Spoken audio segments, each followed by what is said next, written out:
మొదటి ఉదాహరణ, అల్లాహ్ తాలా తన నూరుతో నబీ కరీం సల్లల్లాహు అలైహి వసల్లం యొక్క నూరును సృష్టించారు. ఈ అన్ని హదీసులు మేము వివరంగా చెప్పడం లేదు. నబీ కరీం సల్లల్లాహు అలైహి వసల్లం యొక్క నూరుతో అన్ని ఖాతాలు ఏర్పడాయి. అన్ని ఖాతాల్లో అల్లాహ్ తాలా మనిషిని ఎక్కడి నుండి సృష్టించారు? మట్టితో సృష్టించారు. ఇప్పుడు మనిషి యొక్క ఉనికి ఎలా ఏర్పడింది? మనిషి యొక్క ఉనికి ఎలా ఏర్పడింది?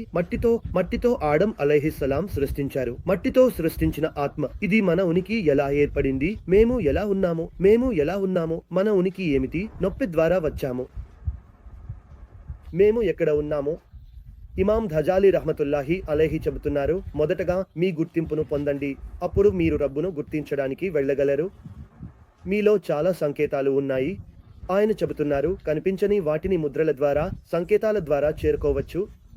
కాబట్టి మేము ముద్రలను చూడాలి. ఇమాం ఘజాలి రహ్మతుల్లాహి అలైహి కూడా ముద్రల పిలుపు ఇస్తున్నారు. అల్లాహ్ మాలిక్ అని ముద్రల ద్వారా, సంకేతాల ద్వారా రబ్బు వరకు చేరుకోవచ్చు. కాబట్టి మొదటగా వారు ఇలా అంటున్నారు. అల్లాహ్ తాలా ప్రశ్నిస్తే, చూడండి, ఇది కొంచెం పునరావృతం, నేను మీ రబ్బు కాదా అని. మొదటగా ఎవరు సాక్ష్యం ఇచ్చారు తెలుసా?